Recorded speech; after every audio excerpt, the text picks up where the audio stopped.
Let me play this little intro song and we'll get to going.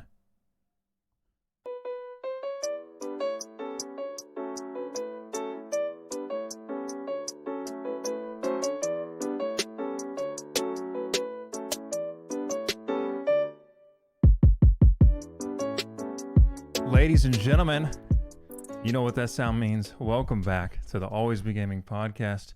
My name is Corbin Absher, CorbinLive, and I am joined, as always, by my good friend SurvivorIV, Matthew Gant, Matt Gant. How you doing, my friend? Corbin, everybody listening at home, in your car, everybody live in the chat. I'm good.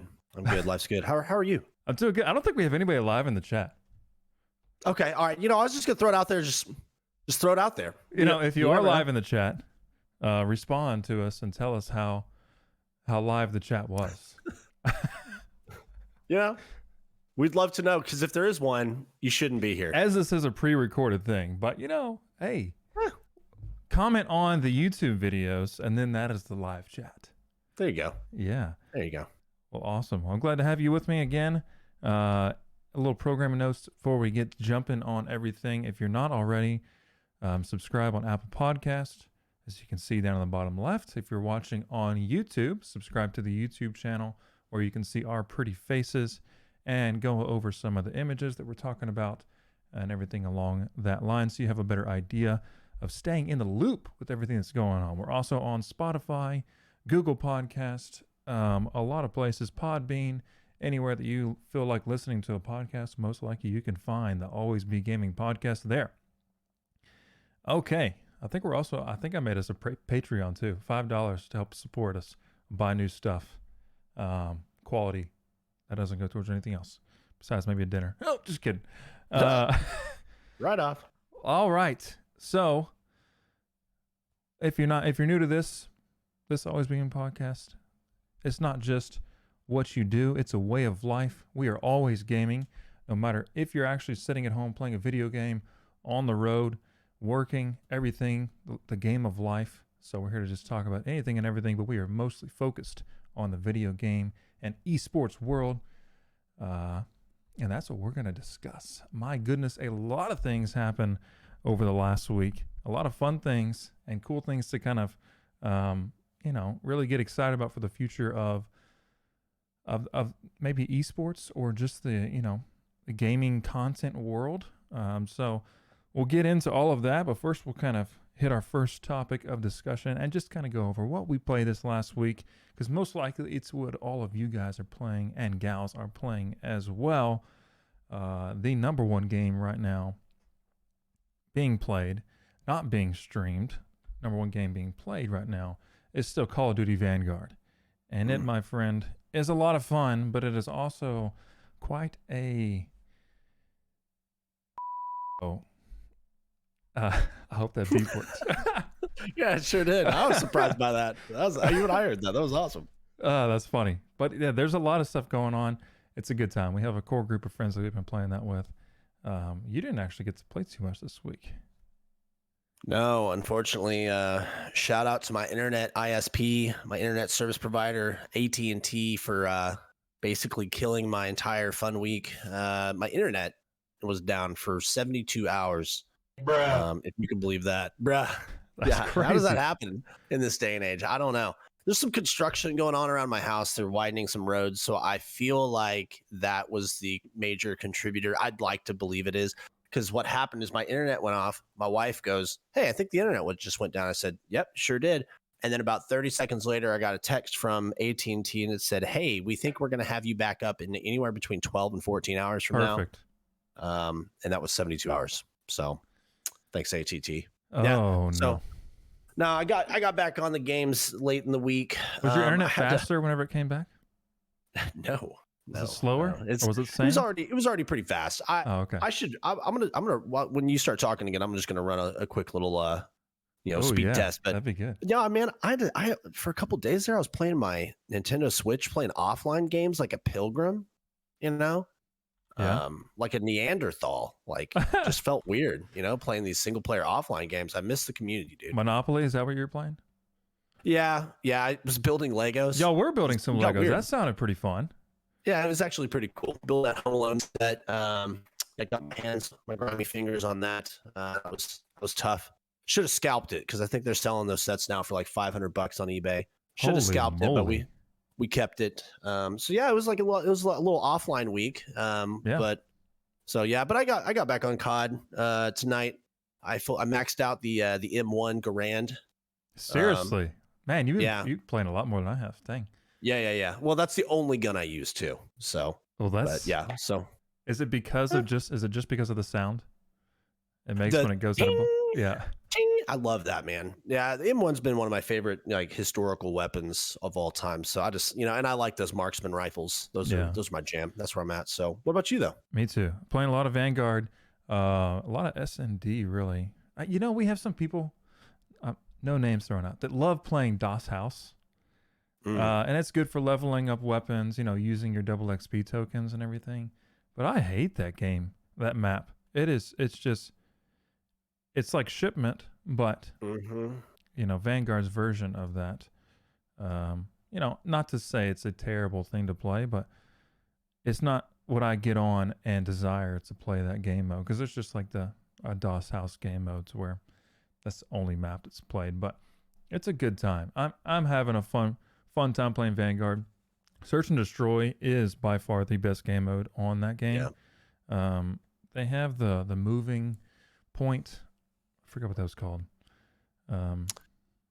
Yeah, I don't know what they call it either, but it's unique in that it just kind of moves slowly around the level, and I love that. I think that's really a unique approach to that game type. Yeah, I'd say it's unique. Cool. I don't enjoy it though.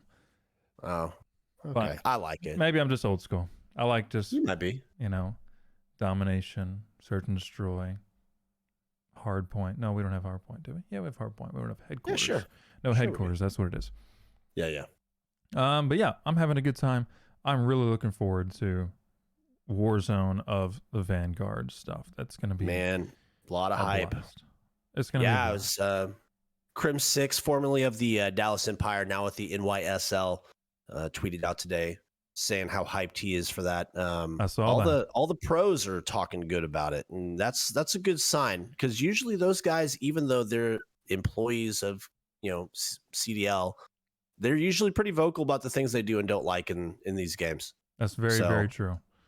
That is very true. Speaking of pros, we'll hop down because something huge happened this last week. We'll first jump over the main piece and then go into the little details of the big one. But two of our big follows, probably one of the biggest followed esports organizations in America, and the biggest in Dallas of late, has joined forces. Optic Gaming and Envy are now Optic Texas. Oh my. That's huge. Crazy. That's crazy. Yeah. It's something that I think that kind of, this is something that was going on for a long time, wanted to happen. I listened to Hector talk about this a lot on his podcast with Hutch, and they really kind of broke down the history of Optic and everything, and kind of getting to this point in their career. And for Optic Gaming, this is huge for them. I think it's a huge step for Envy as well, but it's also to follow what FaZe did a few months ago to go public. I feel like this is the next step for them to get to that point to where Optic Gaming or Optic Texas can become that next publicly traded esports organization. So I think that's pretty cool. Yeah, it's cool. It's cool that these two guys will both they're both Texas corn-fed, born and raised boys. So kind of. Kind of. Aren't they both? Well, yeah. Well, Hector lived in Mexico until I think he said 16, something like that, and then he moved to Texas after that. So he's been in Texas since then. I'll quote that one guy, Loud Lovett. He said, "You're not from Texas, but Texas wants you anyway." So very true.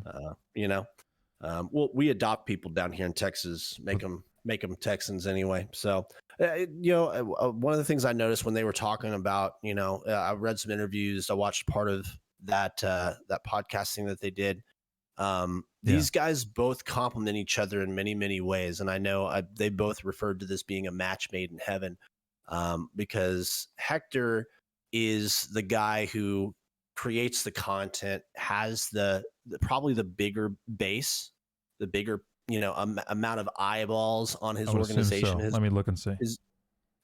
Yeah, his organization has, I think, a better brand overall. But then you've got Mike's a businessman. Mike has put together an investor group. Unlike any of these other organizations, Mike had the money. Mike went out and got the funding. And so I think Mike's business savvy with Hector's, content creation and like kind of that marketing aspect, I think both of those combined, they're going to create a super org. And it's going to be really exciting to see him move forward. And these guys are bros. They go back a long time. They both mentioned, like you just said, Corbin, they really wanted, this was like, I think their third attempt at merging these two orgs. Right. So this has been something they've been trying to do for a long time. So I just looked it up that Hector on Twitter, this is all this is going off of, has almost 1 million followers on there, 990 something thousand. And Hastro Mike has 153. So okay, a little bit more of a pool in the social network for them. But yeah, like you're saying, they both definitely bring two different high quality skills to this, and Hastro being definitely more of the long-term business guy, having those relationships set up, which not to say that Hex doesn't, but definitely so. Continue on. Sorry to interrupt. No, you're good.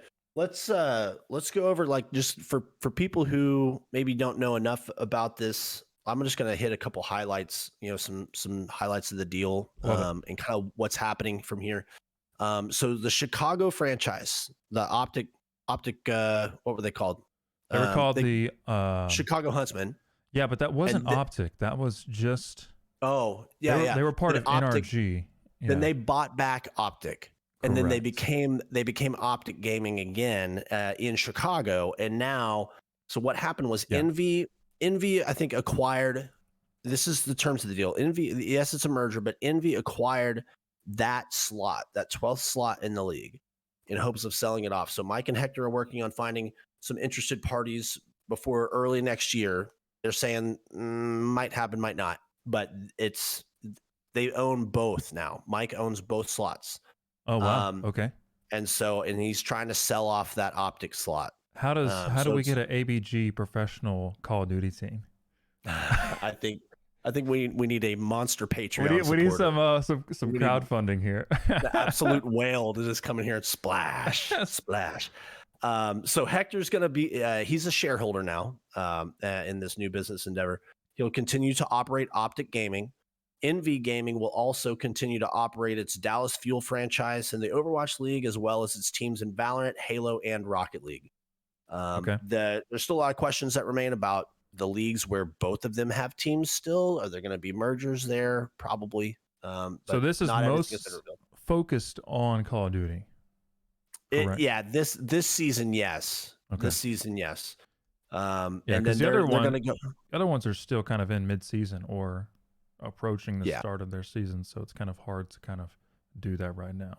Luckily, Call of Duty is preseason and still making rosters, so good time. Yep, that's true. But what's sad for me, maybe a little bit, I'm excited about the Optic name coming to Texas, but they are officially retiring Dallas Empire, so that's going away. So I thought that was a sick logo. Yeah, it looked cool. I wish they'll do some sort of combo, but I doubt it. That Optic Gaming, is something they're really, really proud of. Yeah. So, and it's recognizable, which is rare in this industry. So here's a quote from Mike in an interview. He said, "It's still somewhat surreal. Organizations are going to have to attract more eyeballs and operate a business that can scale. We're strengthening the future of what esports will be 10 years from now with the decisions we're making today. For us, this deal means we can accomplish our goals faster. Life is too short not to do this." And I think an early roster, what it's looking like right now, I saw this reported on, Dexerto that big gaming website. Yeah. They said the Dallas COD League team is going to be Dashy, Scump, Shotzi, and Illy. Yeah. I think they'll have, what is it, 6 people in total, I think is on the team. But Yeah. yeah, Four main and then what? 2 backup? I think that's Or right. is it 5 main? I think no, it's 4. It's 4 and 2. I feel like it's rotated. Yeah. I feel like it's Yeah. 4s. It started as 5 in year 1. Year 2, they went down to 4s. Yeah. Yeah. So I think they'll have Yeah. 2 alternates and then the 4 main ones. So Yeah. that's awesome. Exciting stuff. Exciting stuff. And those guys are OG. Well, Shotzi and Illy were both on the Empire, right? That's right. And then Scump, was Dashy on? Yeah, he was. This last season he was. He was on Empire? No, he was Dashy was on Optic Gaming. Yeah, that's right. And Scump was too. Yeah. So yeah, that makes sense. That's awesome. Yeah. They take pretty much their top 2 players from each team and put them on one. That's pretty much making a LeBron James old powerhouse there. Everyone's trying to beat the FaZe, which they're probably set to still be very good this year. So it'll be interesting to see. But dude, I think that's super, super exciting. I hope that they do a lot more like live events here in Dallas to where we can maybe try to be a part of that a little bit more. That'd be fun. Got to get those backstage press passes like we did that one time. Yeah, that was fun. We'll definitely try to do that. I forgot that guy's name. I'll reach back out to him. That was sick. That was cool. Being part of like actual media day, sitting in. Yeah, we were in there with ESPN. Yeah. They were looking at us like, who are these guys? What's these up? homegrown pod, garage band pod. Excuse me, how'd y'all get here? I don't know. I just asked somebody. We asked. You asked. Yeah, that's amazing. It. That was cool. You don't get if you don't ask. Yeah, that's exactly it. And the same thing, you don't get it if you don't ask. Z-Laner joining Optic as a professional streamer and content creator, and it kind of sounds like Optic's going to be creating a Warzone team. But yeah, Z-Laner, who's been not affiliated with any team, I saw that this is just huge news for him. Huge congrats to Z-Laner and his family there. His brother Jay, I'm sure, will benefit from this too. But the cool thing was that listening to Z-Laner talk about joining Optic is he watched Optic growing up and talking about wanting to be a professional gamer. Optic was a team that he followed growing up, staying in touch with all of them, and then finally getting the chance after proving himself in a lot of these Warzone tournaments to join Optic. It's crazy. That's a Cinderella story right there. Yeah, no, that's cool. That's like when you hear about guys growing up watching their favorite baseball teams. They work hard. They get on their team. We saw that this year. The Padres, there was some guy out of San Diego that spent 10 years in the minors, moved up. You just love those Cinderella stories. Absolutely. And no matter what, it's so cool to see. Gerald Green with the Rockets, same thing. He was a Houston guy. Yeah, that's crazy. So that's super cool. Even after all of his allocations of being accused of cheating so much because he's just so good at the game, man, people just cannot get over him cheating. It's crazy for him to just get past all that and join a team. I would love to see the deal of this. Like, what is he being paid to join Optic? I'm sure it's surreal. I guarantee this isn't the only team that he got an offer from either. No, there's no way. Everyone would want to have, because I don't know the details of it, but I bet that he's one of the biggest Facebook streamers, especially in the Call of Duty world. You have him and what is his name? Used to do like the videos of very high, like, you told me his name the other day. You knew it. I forgot it. It'll come back to you. I'm so sorry. I apologize. But yeah, I think that's super cool. But yeah, also on that note, it kind of sounds like some of these esports organizations are creating Warzone teams, like to maybe compete in actual esport rules of Warzones, maybe like full custom games. We've started to see that more. in the last 6 months or so of Warzone to have more custom lobbies instead of having them just do like kill races and things along that line. So I would be very interested to see where this maybe professional side of Warzone leads to. I think it would be super fun. PUBG, Apex Legends, all these big battle royales have a professional scene in their game, and so for Warzone to not actually have that over the last 2 years that it's been around is very surprising to me. So I really do hope that that's something that becomes true or real. I, it's surprising it hasn't already. They really are playing catch up. Yeah, But I wonder, because it's one of those free to play games, it has to. I mean, I can't imagine it doesn't have a bigger player base than our annual COD release. You know, true. I mean, think yeah, the longevity of that game. I think there's, you've got this big peak every November, October when your new Call of Duty comes out, and then people kind of dip out of that yep, as time goes by. New games come out, but people have played Warzone for years now, and it's got to be as popular as it's ever been. Why haven't they done this? I would probably pay more attention to that than I probably even would regular Call of Duty League. yeah. Hate to I say would it, too, but because yeah. I enjoy playing Warzone more than I do Call of Duty. So I would enjoy watching Hmm? some of these professionals and a competitive scene like that play that more than I would watch in the actual like Call of Duty League. Yeah. Oh yeah. No, it'd be cool. So I guarantee you we see something here in the next year. Yeah. I guarantee it. Even if it's on a smaller scale of CDL, or maybe like a subsidiary kind of like under the same banner, but like Yeah. CDL Warzone or something like that. True. Guarantee it. Yeah, that It's could be coming. too. Because yeah, it's probably going to be about the same. I don't even know how that would work. It would have to be another buy-in. Like what is it? 12 teams right now.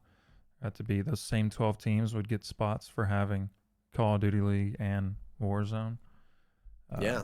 Well, we're 1 for 1 on our wild, audacious predictions here on the pod. Yeah, we are. We hit that That's true. Optic Texas right on the nail, That is true. and so We expect got this that. to be happening real soon because we called it out. It's here. Predictions in, locked it in. Yeah, very true. So with the merger of Optic and Envy, it also brought over some of their big content creators. TP, Bobby Poff. Those are both guys that were with Envy, playing Warzone, doing competitive tournaments with them, creating content for that. But on that note of creating a Warzone team and everything, Optic seems they have released what there is going to be their professional Warzone team. So Teep, Bobby, Sabas, which is another big streamer of them. I think he's Spanish. I believe that's correct. Maybe that's wrong. I don't know too much about him, but I just read the name and saw that. And then Z-Laner. Z-Laner joined Optic for this opportunity to come into the Warzone space. So super cool. I expect FaZe to kind of do the same thing, have maybe Swag and some of those other guys as being their kind of head honchos on the Warzone side for leading that. But I think it's cool because I don't think that like if you were a professional in the Call of Duty League, I don't think that you could be playing for money in these Warzone tournaments and stuff like that. Correct me if I'm wrong. No, I've not seen him do that. So Yeah, if you know better than us, leave a comment on absolutely. the video. Leave a 5-star review and tell us that we're idiots. Yep. That's also acceptable. Or just be But nice I either way. don't think so. Yeah, or leave a 5-star review and say, "Hey guys, no." Either way. But I think you're right. Yeah, it's a fun time. Well, that's exciting. Let's see here. So I do a lot of streaming. If you know CorbinLive with a stupid underscore at the end of it, because I can't get CorbinLive, even though no one stream under that name. Yada yada yada. But I do that on Twitch. Twitch is the biggest platform. Everybody knows that you would think. But also some big news that I will kind of share here for you guys is that, and this might surprise you, Matt, but you've already read it in the notes, so most likely not, that Facebook Live has surpassed YouTube Live in Q3 for live streaming of it and I don't know if it's just video games, but for Facebook Live and for YouTube Live. So those two kind of competing neck on neck. Facebook has surpassed YouTube in hours watched and hours streamed, which is crazy. So I find that hard to believe, and I'm sure it's true. I find that wildly hard to believe because YouTube has been content king yeah, for and they up until are. now. They're still the They content still are. king. No one's going to compete with them in like the typical videos that are on YouTube. But when it comes to gaming, yeah, okay. So this is Facebook gaming and YouTube gaming. So here's some stats for you. You'll be able to see this on the YouTube stream. Facebook gaming, or actually I'll go with I'll go in this order. YouTube gaming live, 8.4 million hours streamed in Q3. That's a lot. Facebook gaming, 17.1 million. Okay. That's double. Yeah. How about this though? Just hold on, buckle in tight, because the big dog eats. Okay. The big dog eats. Twitch, 222.9 million hours streamed in Q3. Wow. You would like to say that these guys are nibbling away at the top, but they're not. Twitch is still just dominating, and it's not close at all. Not close at all. So let me ask you this question, because when you made your, don't call it a comeback to streaming, you fiddled with being just on YouTube for a minute, and then you kind of went back to Twitch, and I think are you still doing the combo, doing live on both at the same time? So no, so I just don't think that it, also I think it violates the Twitch affiliate thing. Well, never mind. You never did anything like that. I've never done that. What are you talking about? Never done that. I said I thought, right? Yeah, you thought wrong there, buddy boy. You thought wrong. I still, to me, like, I understand some of these big dogs, Tim, Doc, some of these guys are going over to YouTube, and that's because they're being bought. And YouTube, like you said, is trying to nibble away at, they want their market share, and they're getting it. I think they're getting some. Every time I look at, Tim and the other guys have tens of thousands of viewers. And yeah, definitely. But I mean, if you want to be found, I think Twitch is it still. Yeah, unless you already have a big following on YouTube, just from previous content that you did or whatever. Yeah, it's going to be tough to grow. I would just suggest, obviously, I don't know the algorithm or how to grow on YouTube. Still working on that. Currently at 23 subscribers. Let's go. Let's go. Round of applause. So, another little fun fact for you here. So, not even with the hours streamed, but hours watched, a little bit better content for you. YouTube Gaming Live is 1.13 billion hours watched in Q3. Facebook Gaming is 1.29, so super close, billion on that. And then here's your drum roll. Twitch is 5.8 billion hours, which is 70% of the market. So that's crazy. Yeah. Interesting that you've got almost the same numbers for watched. So after they've gone live, going back and seeing content that is already dropped, it looks like YouTube's doing better there, for considering they have less time streamed. True. So their market share there, if you're basing that on the percentage of the time streamed, they're doing better than Facebook there. That's very true. So, I'm just trying to look at it through a different set of eyes here. I'm just trying to look at the silver lining for YouTube, because I like YouTube. I'm not a big Facebook guy. I don't like Facebook anymore. It was real cool when I was in college and my parents weren't on it, before anybody cared about any politics or posting stupid, stuff on it. We'll see. I think with the meta, right, this Mark Zuckerberg meta stuff that's coming, that I could easily see them, if they incorporate gaming really into that rebrand and that new newness that they're bringing to Facebook. Yeah, I could see them really taking off then. creating a cooler place than Facebook, with air quotes around it, Facebook. So I don't know. It's interesting. It's interesting for sure, but I like Twitch first, then YouTube, Facebook dead last. Yeah. I don't know if I've ever watched anyone live stream on Facebook, honestly. I don't even know anybody. Is there any famous people that that are on Facebook, like as like a deal, like they got bought?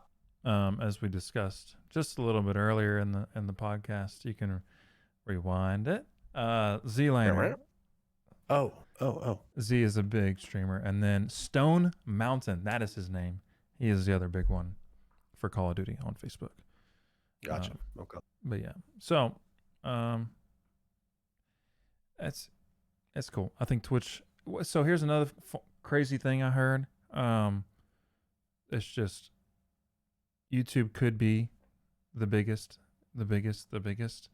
is they had a chance to buy Twitch. Google did. Back whenever they were going through the deal of getting of Amazon buying them. Amazon bought them for $900 something million. Not sure why YouTube didn't just offer $2 billion to do that. I guess they didn't see the future in it. But now Twitch is worth $15 billion. So a great little return on investment there. This is a little 15xer. Yeah. So no big. Sorry, Google, you missed that one. Jeff Bezos is going to the moon in his little penis rocket and going to be watching Twitch all day long. Yeah. Or actually, I think he just bought some of like Hawaii too. Maybe he'll just be down there. Wow. Oh, that's crazy. That's so cool. Crazy. Oops, I forgot to do this first.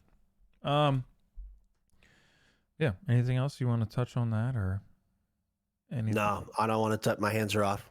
All right. No more touching. Gucci, did you get a chance to watch any of the streamers playing Battlefield? Yeah, I did watch a little bit. Yeah, it was cool. Yeah. It's cool. That game, it looks, some of them, like I watched Doc and Tim play quite a bit. And there's one map that's like, I guess, desert based, or it has like a storm going through it or something, and it's very red. The map looked terrible. I don't know. It just, graphic wise, it did not look good. I don't like it. Just give me like a green space or something. Don't make my whole screen look like it's got a Mars. Yeah, got a big red splashed all over it. Yeah. Yeah, Mars. That's probably a better example. Yeah, whatever. But yeah. Anyway, they have a few game modes that they've been playing on there. I forgot the name of them. I definitely looked. Not sure if you know them. But it's kind of like did you play Ring of Elysium? Oh, yeah. Yeah. I played that game. Yeah, so how you have to kind of get to the final circle and load up on the plane to get out. It's like an extraction. That might be their quote-unquote battle royale. Okay. It's kind of the way it looks. It's got a mix of AIs and people playing in it. And that's the most popular game mode I've seen people playing. Obviously, it won't be the most popular game mode played because Battlefield has a huge following of just their main modes that they have, where you have all the planes and everything flying around, which is going to be so fun to play. I'm really looking forward to it. I have a good friend who plays that game a ton, so it's going to be a good time. But yeah, did you have any takeaways from watching any of the streamers play it? Just that. So being I've always been the Call of Duty guy. I've got a buddy who is very much into Battlefield. My takeaway is that the Battlefield player and the Call of Duty player are very different people. I agree. Right. And you're not, it's more tactical. It's more well thought out. I think and I'm almost insulting myself here. I think a smarter person is playing Battlefield. It just seems to be a lot. I would say a more patient person.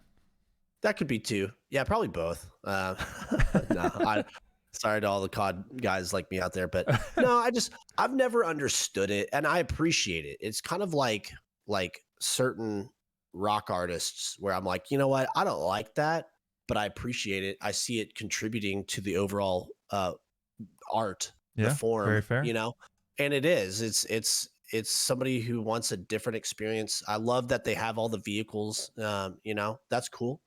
But yeah, you're right about the patience part too, and I think that's the element I don't have as to why I can't enjoy these games. Yeah, very true. It's definitely a totally different feel from Call of Duty. Um, there's no real kind of esport associated with Battlefield. It is simply for the pleasure of playing Battlefield and enjoying its massive opportunities within the game. If you want to be a shotgun player and running up close, or sniper and hanging out, or an engineer helping fix vehicles, or flying these planes, or driving these tanks. So many options that you can do within Battlefield. Super fun. Super fun. If you've never played a Battlefield game, I highly suggest this one. It looks really good. The graphics are really good, even though I said something bad about a map earlier. Don't take that as your only opinion. There's a ton of maps on this game. I also saw that there's an option, I think it's called Portal, to where you can go back and play in some of the older maps that Battlefield used to have, with I think I think this game's weapons and stuff, which will be super cool. Battlefield's been around for a long time. I think it's been around longer than Call of Duty. That's just a guess, so no one quote me on that. But it's definitely been around probably as long. But yeah, it looks good.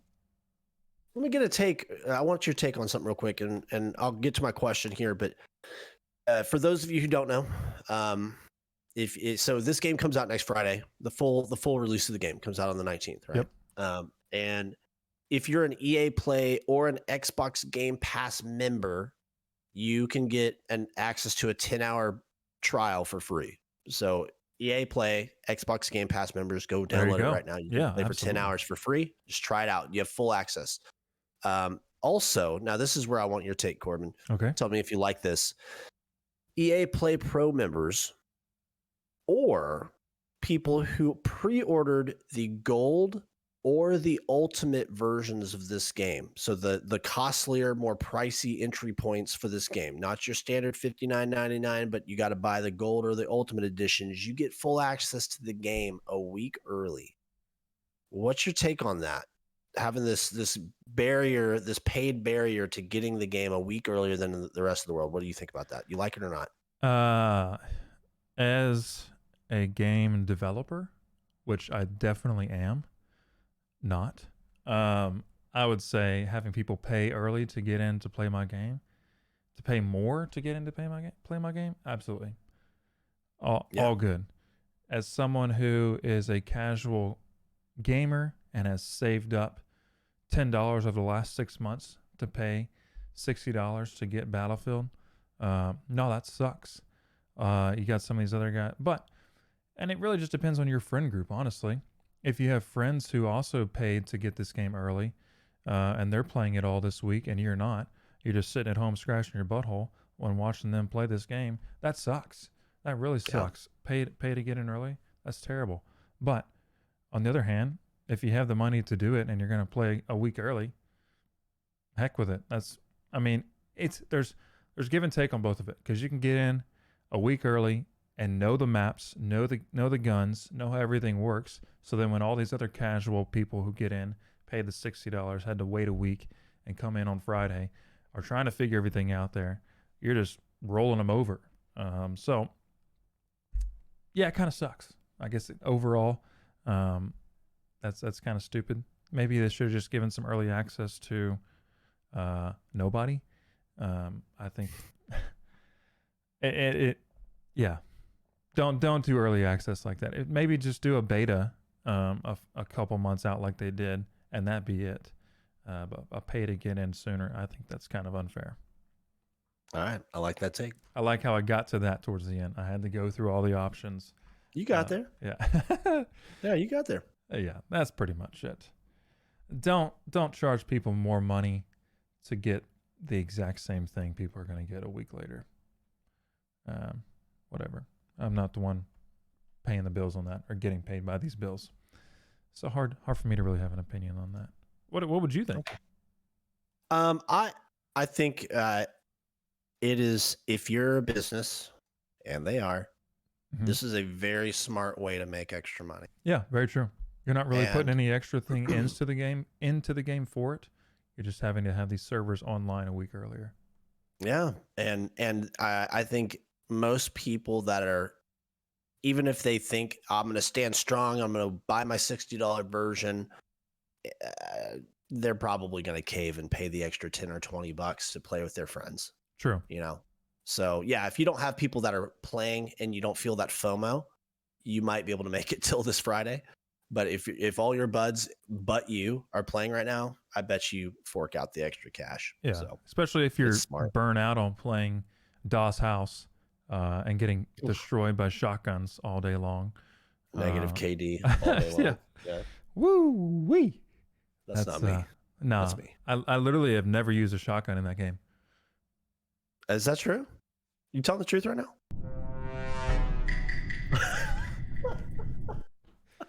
No, that's a lie. Yeah. That's a lie. Pump shotgun's meta. Yep. I love that. That was good. Fun. That was fun. Anyway, what else is coming up this Saturday?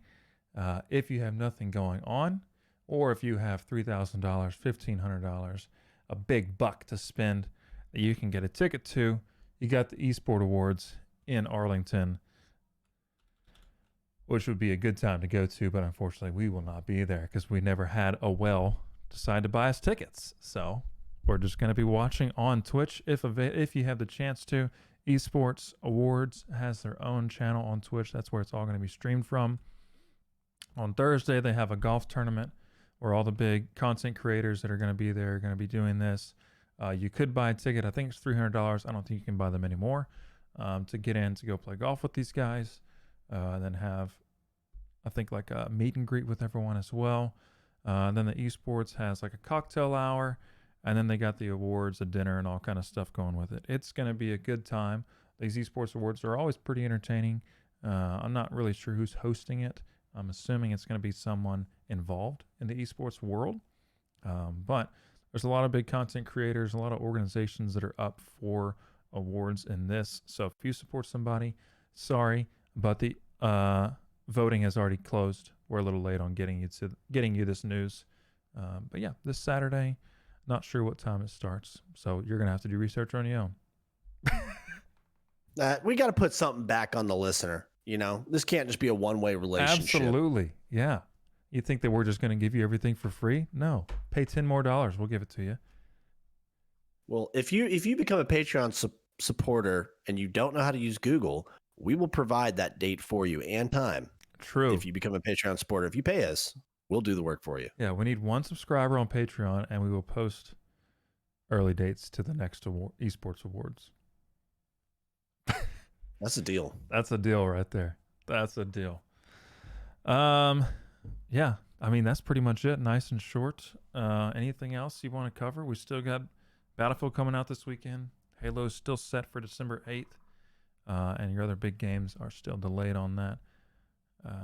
Yeah, catch me on that Halo Game Pass, man. That's going to be good. I'll be on. That's going to be great. Well, everybody, if you're not already, like we said in the beginning, be sure to follow us on Apple Podcasts. You can listen on Spotify. Be sure to go to the YouTube channel. I think it's CorbinLive YouTube channel. It's where Always Be Gaming podcasts are going to be posted on there. You can see our smiling faces and enjoy Yordan Alvarez behind me as he simply failed in the World Series to do anything and win us a World Series. But he is here still supporting everything that we do here. But that's all that we got for you, ladies and gentlemen. Thank you so much for hanging out with us. We will see you all next time. Matt, close us out. Hey, follow me on socials at SurvivorIV on all socials. That's all I got. Corbin? That's all I got too. Everybody, y'all have a great week. We will see you next time. T-Pain, take us away.